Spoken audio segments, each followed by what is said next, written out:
My family owns approximately 85 acres directly next to Terry Nichols in the Thumb of Michigan, right down the street from Tim McVeigh on the corner of Argyle and Germania in Sanilac County, Michigan.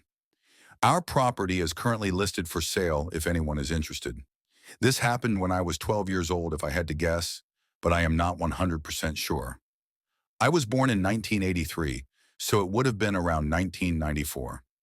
I never used to go hunting with my dad, and typically only would go to the property in the summer to swim in the pond and play with my cousins for a weekend. However, this hunting season, there was extremely bad snow, and my mom suggested I go with my dad so he wouldn't be alone. I don't recall if I was upset or not about having to go, but I'm sure it was. I hate hunting and would never have the commitment to sit in a tree for hours. I lived in Metro Detroit of 21 Mile Road at the time, so it was a good hour and 20 minutes drive to our property. By the time we arrived, the sun was almost set, and my dad rushed in to get his hunting gear on and headed straight out to the woods. I should mention that up until this point, my dad had already known Terry Nichols for quite a few years and wasn't a big fan.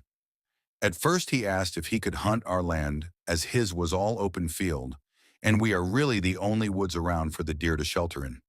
This soon came to an end after several incidences of him screaming at his son at 5 a.m., scaring away all the deer, or so I have been told by my dad.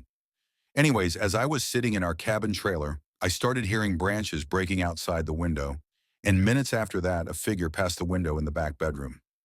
I immediately grabbed my dad's keys on, jumped in his truck, started it, and locked the doors. I don't know why I felt more safe in the truck, but I think it's because it was pointing towards the woods and I would be able to see the minute my dad was done hunting. I don't know how long I sat in the truck for, but after a while a figure walked out of the woods. I immediately jumped out to run to my dad and tell him about what I saw. As I got closer to the figure, I could hear the snow crunching as it walked, and we got about 20 feet apart when the figure stopped and froze in its tracks. I called out and said, "Dad?"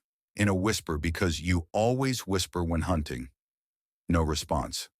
I don't remember if it was a full moon that night or if it was the snow creating a reflection, but I was able to make out that it was a man and he was holding something. My first thought is that it was my dad and that he may have heard a deer, so he was listening for it. So we both stood staring at each other in silence for a good minute or two, and the figure turned around and walked back across the bridge, crossing our river behind the cabin. I ran back to the truck and waited again for I don't know how long. Soon after, another figure came out of the woods and I turned on the headlights and was relieved to see my dad and his gun. I jumped out and started asking him why he would do that. He was oblivious to what